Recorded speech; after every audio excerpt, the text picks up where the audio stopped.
Well, hello, everyone. This is John Byrne with Poets and Quants. Welcome to our big unveiling today.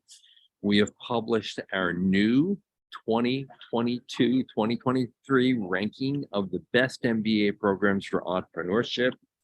And the big news is that Washington University's Olin Business School in St. Louis captured the #1 spot for the 4th year in a row. That's a remarkable record of consistency. We'll get into how that happened and talk a little bit about what Olin is doing to make entrepreneurship such a pillar at its business school. I will just also briefly note, we published the ranking this morning after Olin. Michigan Ross is #2. There are 2 international schools in the top 5 for the first time. ESADE in Spain is #3, Babson, which is also very well known for entrepreneurship, #4, and then #5 is London Business School. But I have with me today the academic director of the entrepreneurship initiative at Olin Business School, Doug Vilhard. He is also, of course, a serial entrepreneur. He's a co-founder of a private equity and venture capital firm in St. Louis. He's also a first-time novelist. His book is going to come out later this month called Company of Woman, and it's about an entrepreneur, E.G. Lewis, famous entrepreneur in St. Louis back in the day. Doug, welcome. John, thanks for having us. Really appreciate it. This is a very exciting day for our students, our alumni, our faculty and staff. So thanks for having us. And congratulations again.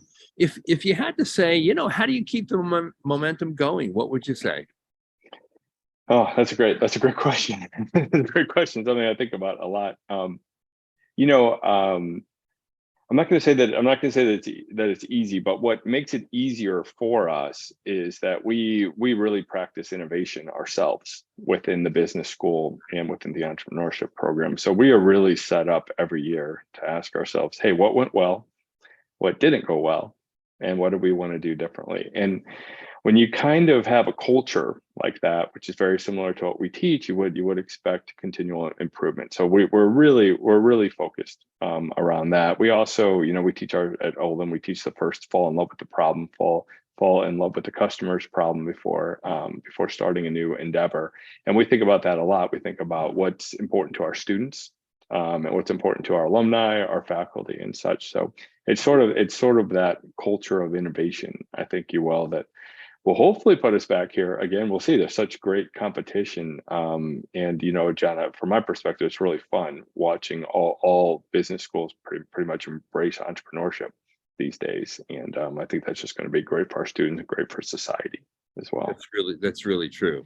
And I think the other thing that happened is a number of years ago, your dean prioritized entrepreneurship at the school, making it one of its 4 pillars. And so there was an attention paid to it, an investment made in it. And in these last 4 years, you've been able to attract an increasing number of students who are interested in doing something. And, and I think for many students, this is a side hustle, isn't it? Yeah, it can be very much while they're at school, because we certainly encourage them to chase their idea. But there's kind of 2 things that happen. Number one, if you're chasing your own idea while you're in business school, it allows you to apply what you're learning in classes to that idea, which is just a really fascinating and fantastic way to gain this knowledge and to put it in practice right away. But John, not everybody can start a company. So this is really about the mindset, if you will, that you can take into any job. And that's why entrepreneurship is one of our 4 pillars. People get confused by it. They think of it as an occupation, and it can absolutely be an occupation, but we really teach as a mindset that you can use in consulting or big companies or small companies or anywhere. And yes, I think it's hard. It's being an entrepreneur myself and an investor myself, and coming back and teaching. This is about the only place I think that I could do it because they value entrepreneurship so highly. So it's just really special place at Olin. So Doug, let's talk about what's new. What are some changes or some updates to the entrepreneurship initiative at Olin? Yeah, well, we've had a bunch in the last year, and again, I think it comes from that, trying to continually improve. How about this, John? We have this entrepreneurship fellowship program now, where each year we give five full ride scholarships to students that want to pursue their own business idea while they're in school. And not only is it a full ride Wow, scholarship, but also comes with a place to live as well. Which what a great deal. coincidentally, yeah, coincidentally, it's called the Lewis Collective, which coincidentally the protagonist from that book that you put up there, Lewis. But he had a women's school in St. Louis in the early 1900s, and WashU has renovated that into apartments for grad students. So, and we have a new office there as well for Olin Entrepreneurship. So we have this place for our fellows to live and to work as well. They all have keys to the office, if you will, as they pursue their ideas. So we have our first 5 fellows this year, and then each school year ongoing, we'll have 5 more. So our applications are open right now, not just to join the MBA, but to create these fellowships. So that's just one thing we're really excited about. Did the fellows come in with a business idea already, or They just do. the They notion? do. Okay. They don't have pressure to stay with that while they're in school. Big part of this is figuring out what's good and bad about that idea, pivoting or moving on. But yeah, it's part of the application process. We're also looking for more than that, though. We're also looking for folks that want to be teaching assistants and help teach. I tell you, John, if you really want to learn something, teach it, teach it, and that is a great experience for them too, with our undergraduate students, and as they become second year MBAs, to help me with the first year MBAs as well. So that's part of the program as well. A couple other new things too. In the last year, we were proud to partner with you. We did a $50,000 Big Idea Bounce contest, and John was one of our judges. That was a lot of fun. Great experience. Yeah, as was Maxine Clark, founder of Build-A-Bear, and Akeem Shannon, founder of Flipstick. And we had this is our first time, John, we've really done stuff, if you will, at the national level as it relates to our contest. We have a gazillion contests on campus. The first time we open it up, with candidates from all those schools that you just mentioned there, and it was really exciting having them on campus. And we had this idea of this. There's so many times people come on campuses for pitch competitions and such like that, but with this idea, a little slight twist here, we really turn it into a television show, if you will. I wouldn't say Shark Tank, but I would not say that either. But we turned it into that type of experience, Indeed. and we look forward to doing that again. Really embracing that medium.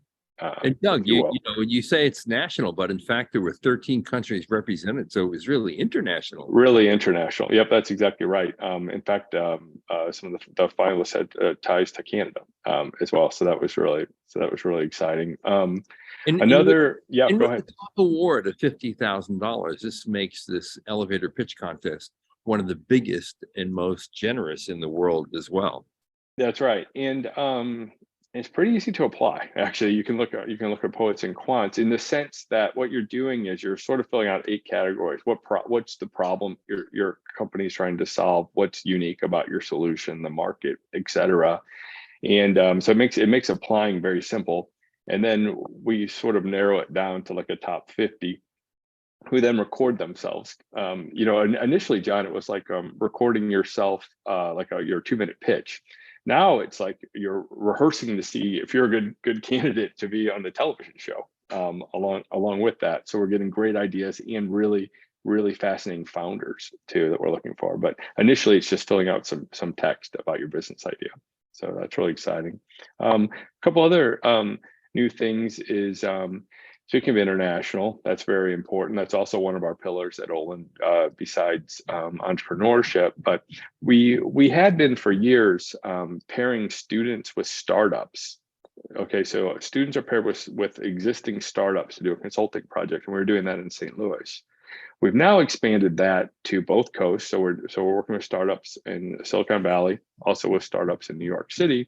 And now in additional, we're working with startups in Israel, startups in Berlin, and soon other countries as well. And students are traveling over there too. to meet with these startup founders and do a consulting project. So we just think, and that would tie into another one of our pillars, experiential, which we just really think that is important. It's one thing to study this in the classroom. It's another to really get out in the field and be close to startup founders and the challenges that they're facing and such. And even if you're working on your own, you can learn so much from sitting next to somebody who's doing it right now. So really, really excited about that as well. And you've done well, not only in our ranking, of course, but other rankings in entrepreneurship as well. And I will just say this, as someone who created the first MBA ranking in 1988 at Business Week magazine, I know a thing or two about rankings, and I know how to construct one that's very credible and has authority. And that's what our ranking does. But you've done well in a whole bunch of rankings. Yeah, we have. Speaking of Business Week, or now Bloomberg Business Week, we were ranked third globally too, and that's exciting. We love this ranking, obviously. Although we don't chase rankings, but it's fun to be honored. But now to be honored very highly in more than one, it's exciting. And Princeton Review as well, fourth in the Midwest. So it's just, I think that it just goes to show that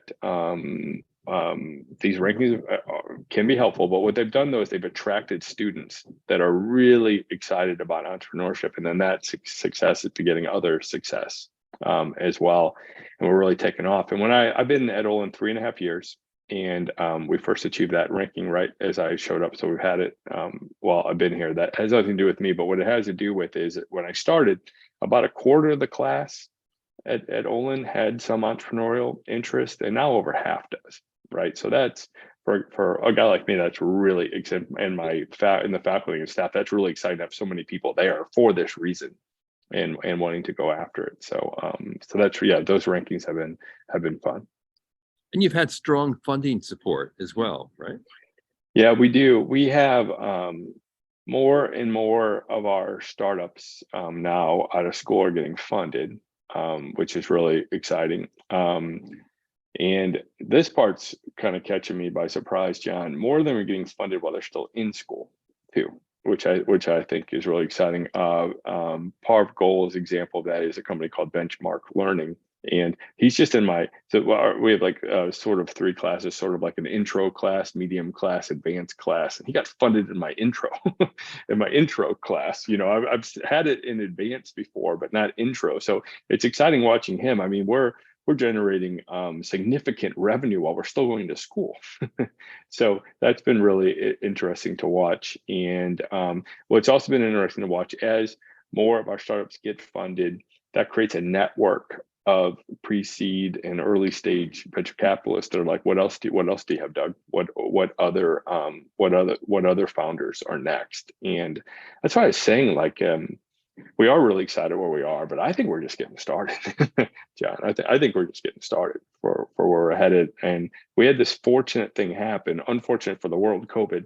Fortunate for us, it kind of broke up geography, if you will. And there's not like the Silicon Valley lock like there used to be. It's more like, where's a good idea versus where do you live, and that's been really helpful for us as well. And I guess another new thing I think is you launched a new accelerator for the digital tech space. Yeah, that's right. So we had for years, we had sort of 2 main classes: Introduction to Entrepreneurship and the Hatchery, which we're kind of famous for. It's one of the first like business planning classes that we ever had. And in the Hatchery, you pitch an idea on day 1. If you can get 4 students to come with you, you try to take that idea as far as you can and win the Olin Cup. And I'm really proud of that class, teach it and love it. But I was finding though that after that, they're like, well, what do we do next? So we actually started a class, which is an accelerator. We call it the League, short for the League of Extraordinary Entrepreneurs. And it's taught by me, but it's also taught by 8 of our prominent alumni that are either billionaires or they're unicorns, basically. Either billionaires or have created companies that are worth $1 billion. And it's fascinating, John. I'm up there with these folks, and students don't care about me. They don't care about me anymore. They're just fixated on our guest speakers here. And so come to Olin, it's those kinds of folks that are helping to teach as well, alongside me.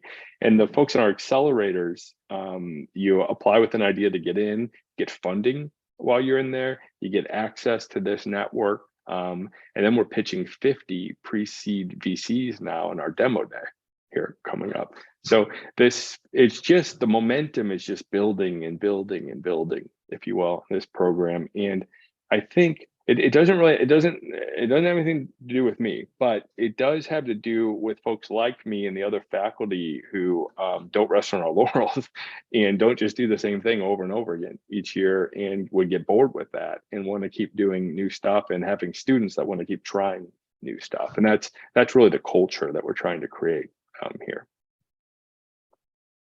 And that's just the new stuff. We should talk about the foundational stuff that you do, and what the actual program has been doing for a number of years that make it a standout place for entrepreneurship. That's right. Yeah. So we have a great partnership with the Scandalaris Center on campus. This is our entrepreneurship and innovation center. So while the WashU Olin Business School has tremendous resources, this center has resources that are interdisciplinary across the entire campus. And this is also space for students to have meetings, space for students to actually house their startup inside of it, guest speakers and executive in residence and all those other types of things. So we're very proud of that partnership, and how Scandalaris continues to innovate as well, because with over half the class being entrepreneurial, that's increasing Scandalaris's bandwidth, our opportunity to serve these students. So it's just, and then we're attracting grad students from engineering and medical students as well, pairing with ours. And so there's just really interesting things that are happening foundationally as well. In fact, I should point out that one of the medical students was a finalist in last year's Big Idea Bounce competition. Yeah, that's right, Linda Wu. Actually, not in that particular case, a student, but she's actually a practicing physician that's earning her MBA at the same time too. So a lot of fun. And the other thing is your focus. So it's very strategic. So your approach to teaching entrepreneurship is probably slightly different than many other schools, right? Yeah, yes, it is, because entrepreneurship is not just the couple classes that you take with me and the other faculty. When a professor at WashU is designing their course, okay, so when she is designing her course, she's thinking about all of those pillars, right? So she's thinking about global, she's thinking about experiential, values-based, data-driven, and entrepreneurial. So, and just like I do too, I think, how can I make my entrepreneurial course also global, also experiential, also values-based? So that's, I think, what's really exciting here, John, is that when you have that in your strategic plan to be entrepreneurial, well, you're asking the finance folks to think about that when they're approaching cases, accounting to think about that, organizational behavior to think about that, operations to think about that. And I just think that's another thing that makes this a special place to be. The other thing that's worth pointing out is when you think about entrepreneurship, you typically think about Silicon Valley or, Route 128 and outside Boston there. You don't typically think about the Midwest. And I think this says so much about the ecosystem in St. Louis. It's not just Olin Business School and students.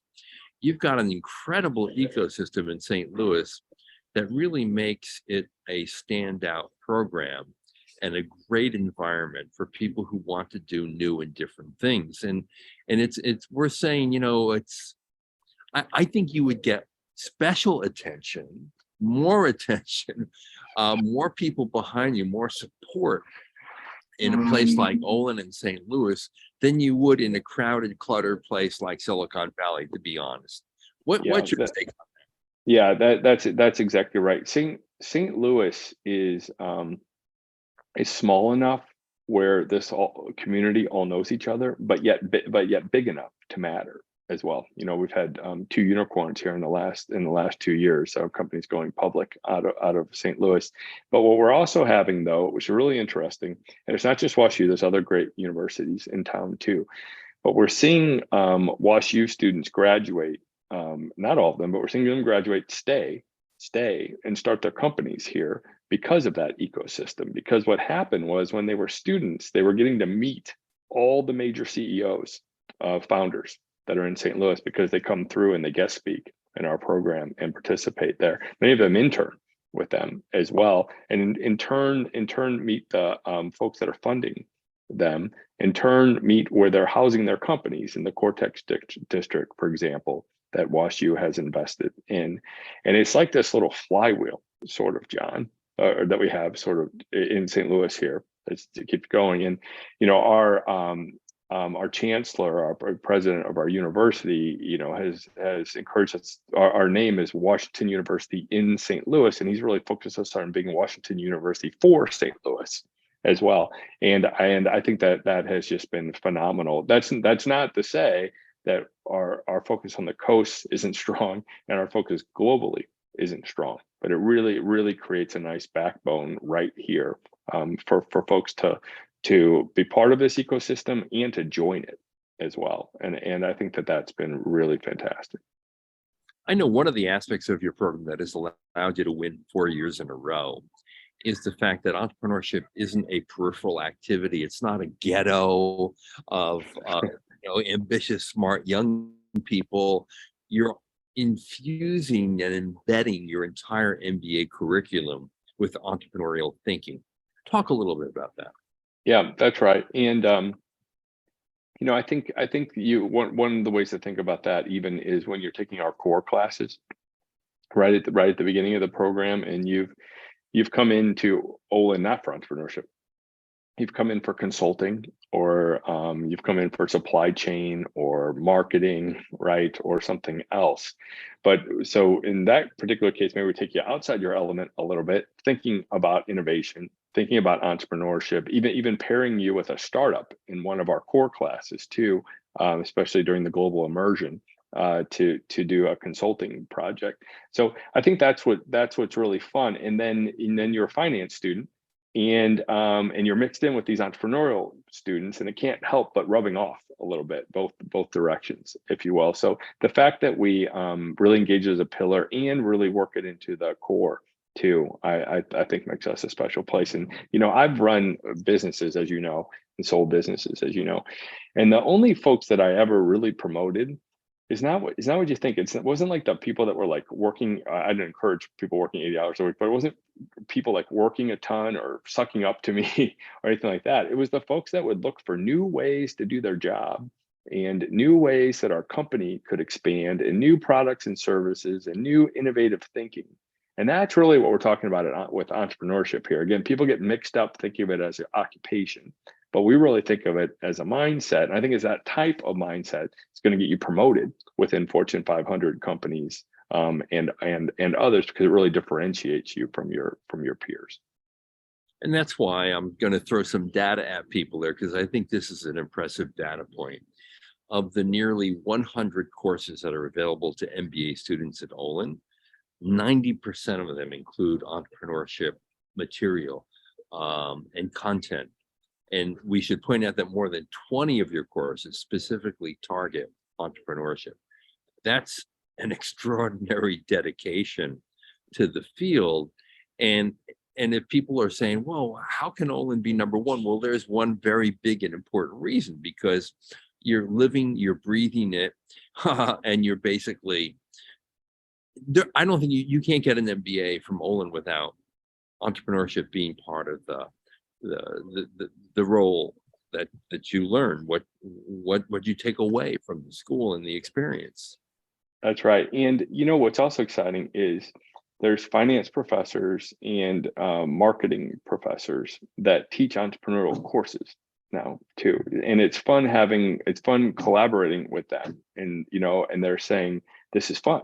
This is innovative. This is exciting. How can I bring an entrepreneurial bent to a marketing class, for example? We have a marketing class that now pairs with startups, where the startups are bringing a little bit of a budget to the class, and the students are helping them do digital marketing for that startup, right? So you're seeing these types of things begin to play out here because of this culture that we've created. And sometimes at business schools, professors in different disciplines don't see each other very often, and it's exciting for us to mix together, with entrepreneurship being one of those cores that pillars, if you will, that brings us together. In addition to yourself, you have a dedicated program manager for entrepreneurship as well. And talk a little bit about what that person does.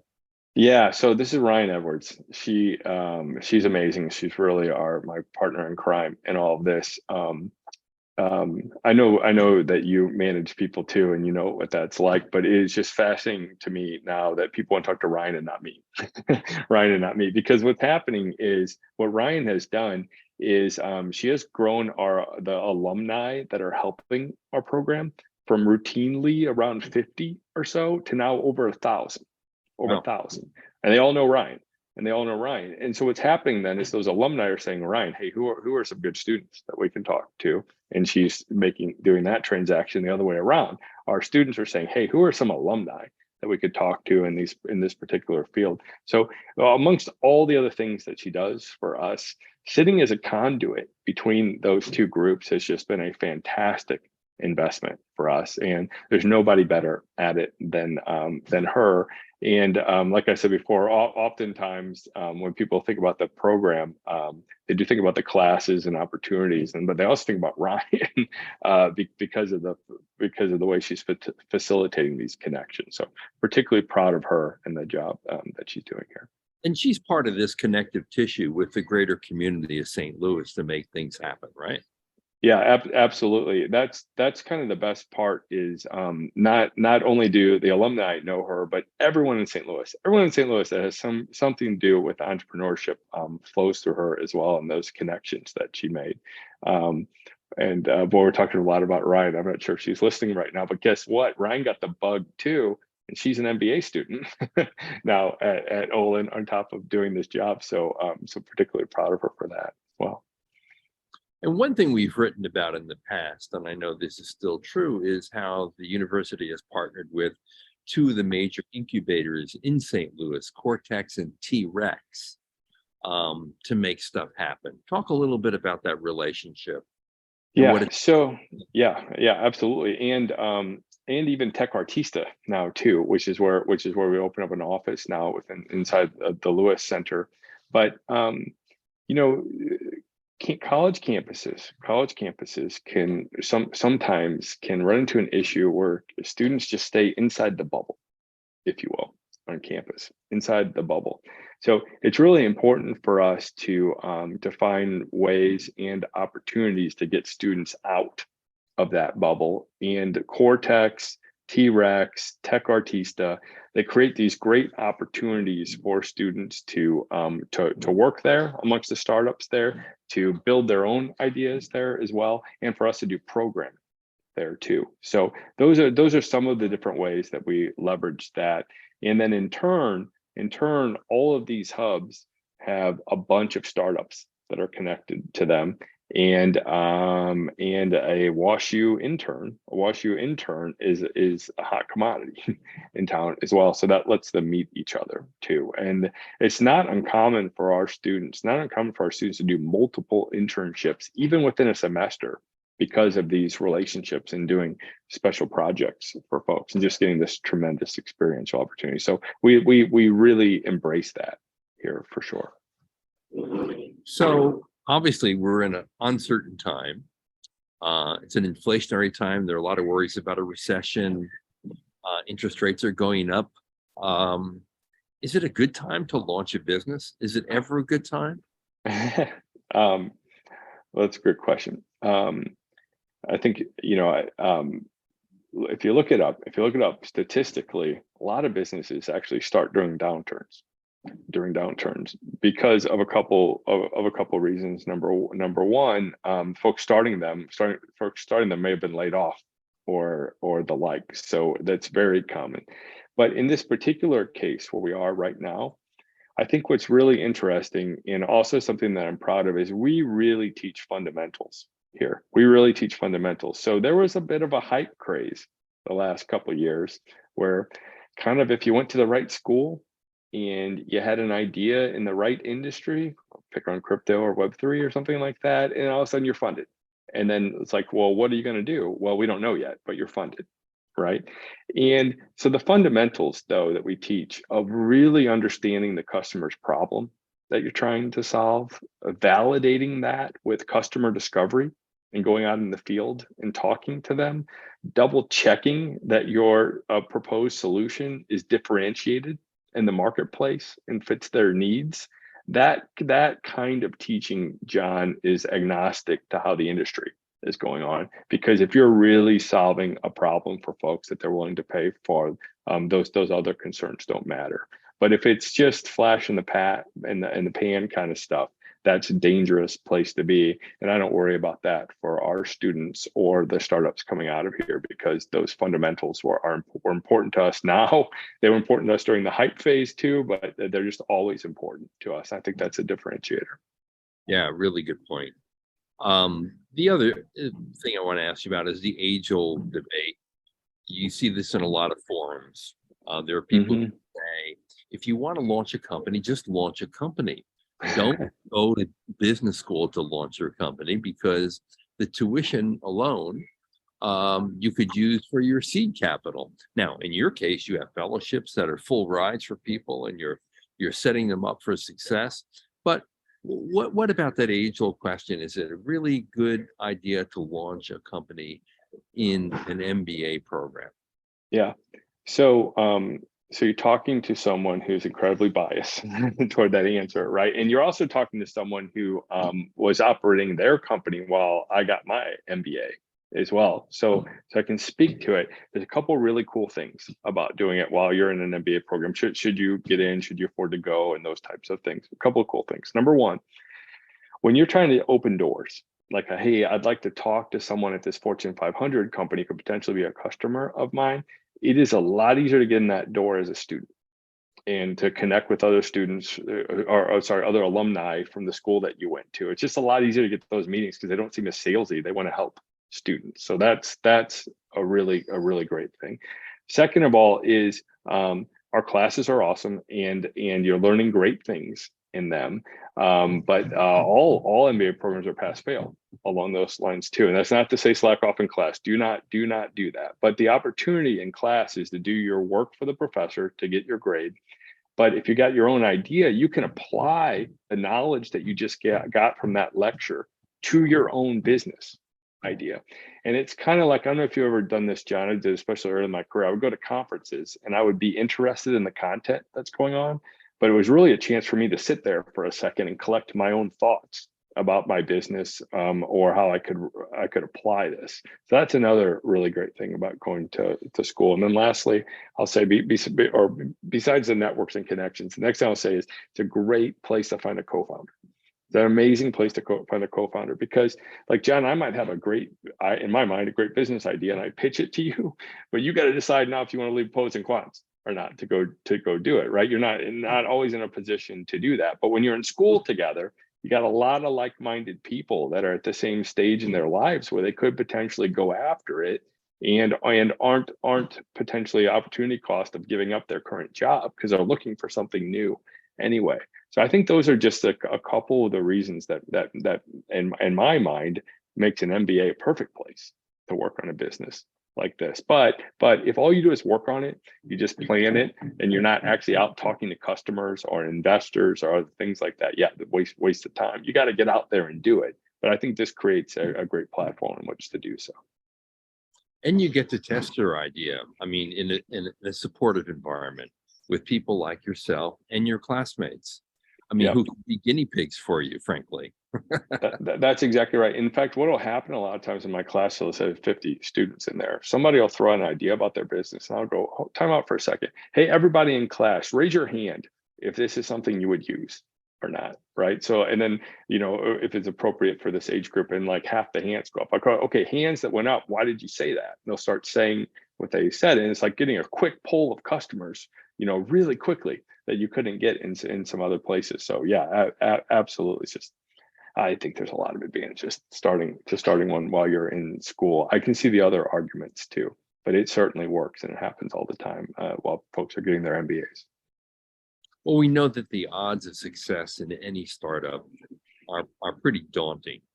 But I will Yeah, say this, starting a company in a great MBA program with people who are really committed to entrepreneurship and committed to your success is kind of like walking that tightrope with a safety net below you. yeah, that's exactly right. People will come into my office all the time and they'll say, Doug, is this a good idea? Do I have a good idea? And I, by the way, I never tell people that their ideas are bad, whether I think they are or not. But what we're doing is we're teaching a framework for you to start to figure that out for yourself, whether that works or not, and suggesting go and talk to other faculty, other students, and such like that. And it's just a lot easier to do that when you're in this type of environment, or to realize my idea is not a good idea. A good idea is not a good idea. And what a great place now to go get a consulting job and get some more experience and get within an industry and find that better idea in the future as well. So that certainly happens too. Fantastic. Any final thoughts before we sign off? Well, I just want to say that we're very proud to have done this 4 years in a row. The largest part of it, though, is not me and not the faculty and not the staff or the school. The largest part of it is our students, and the way that they're coming in, the way that they're going after this, the way that you can set it up for them, but they have to actually deliver.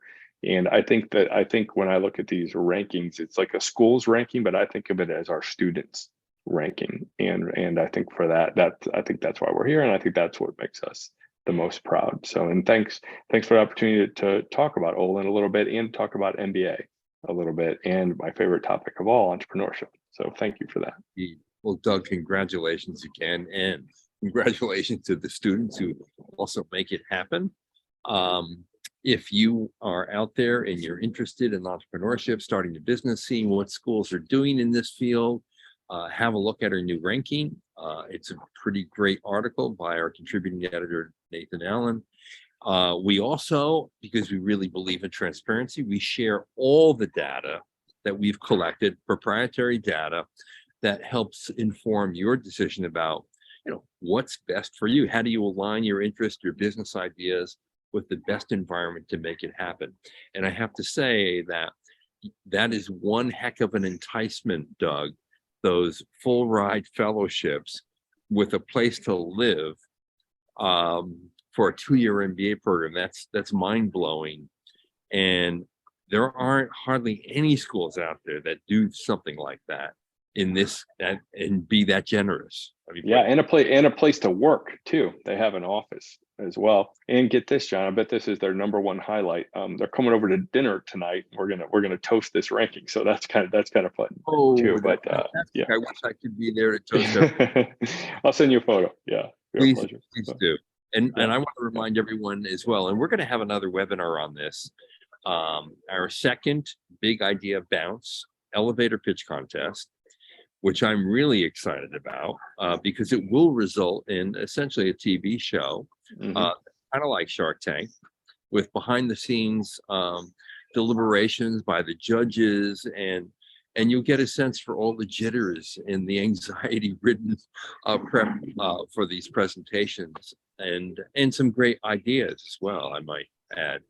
The other thing I love about this contest, Doug, is that you pick a lot of winners, really, and then we have our audience vote on them as well. And so even if you don't win the top prize of $50,000 and get in the TV show, you're going to get loads of publicity. There'll be angels and others out there who might want to invest in your idea, so you get exposure as well. And if in fact you're one of the finalists who goes to St. Louis to present in front of the judges, you'll get individualized coaching from Doug and his team, which is really special. Yeah. So yeah, we're really looking forward to that, John. Another thing we're proud of too is that it, there's a lot of trend in entrepreneurship for software, if you will, and this is open to all types of businesses and industry types as well. We had consumer products in the finals last time too. So we really want to see, John, what kinds of ideas are out there, and we hope to get a great volume like we did last year as well. Doug, thank you very much. My pleasure. Thank you. All right, this is John Byrne with Poets and Quants. You've been watching our webinar with Doug Vilhard, the Academic Director for Entrepreneurship at the Olin Business School at Washington University in St. Louis, the winner for the 4th year in a row of our ranking of the best programs in the world, best MBA programs in the world for entrepreneurship.